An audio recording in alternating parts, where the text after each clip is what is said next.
તો સુરેન્દ્રનગરના રતનપરમાં મકાનોમાં હજુ પણ પાણી ભરાયેલા છે। ગાંધીનગર સોસાયટીમાં 18 કલાકથી પાણી ભરાયેલા છે। સ્થાનિકોએ સામાન બચાવવા માટે આખી રાત ઉજાગરો કર્યો છે। ઘરવખરી, અનાજ, કરિયાણું પાણીમાં પલળી ગયા છે। તંત્રની બેદરકારી સામે સ્થાનિક લોકોમાં પણ ભારોભાર રોષ જોવા મળી રહ્યો છે।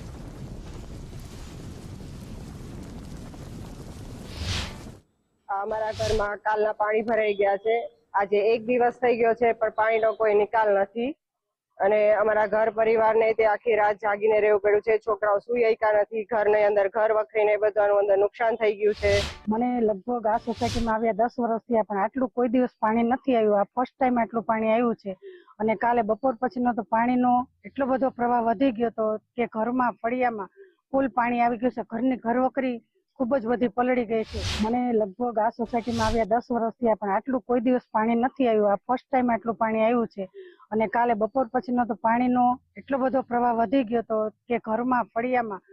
સુરેન્દ્રનગર જિલ્લામાં હવામાન વિભાગની આગાહીને પગલે રેડ એલર્ટ જાહેર કરવામાં આવ્યું હતું। રેડ એલર્ટના 2 દિવસ બાદ વરસાદે ગઈકાલ બપોરથી વિરામ લીધો છે, પરંતુ મહાનગરપાલિકા વિસ્તારમાં આવેલ અનેક રહેણાંક મકાનોમાં હાલ વરસાદી પાણી ફરી વળ્યા છે।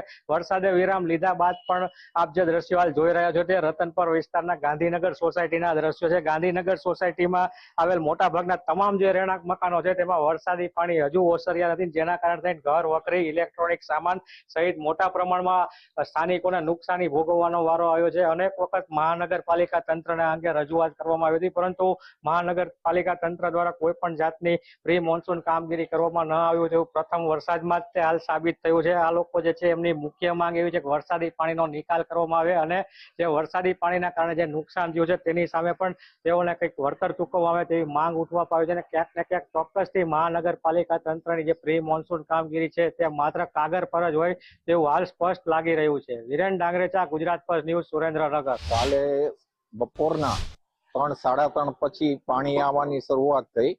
અમને એમ હતું કે હમણાં પાણી ઉતરી જશે, તો પાણી ઉતરવાના બદલે એકદમ વધતું ગયું એટલે એટલું વધ્યું કે અમારા ઘરની અંદર લગભગ 1 થી 1.25 ફૂટ જેટલું પાણી અંદર ભરાઈ ગયું અને પાણી નિકાલની કોઈ વ્યવસ્થા નથી।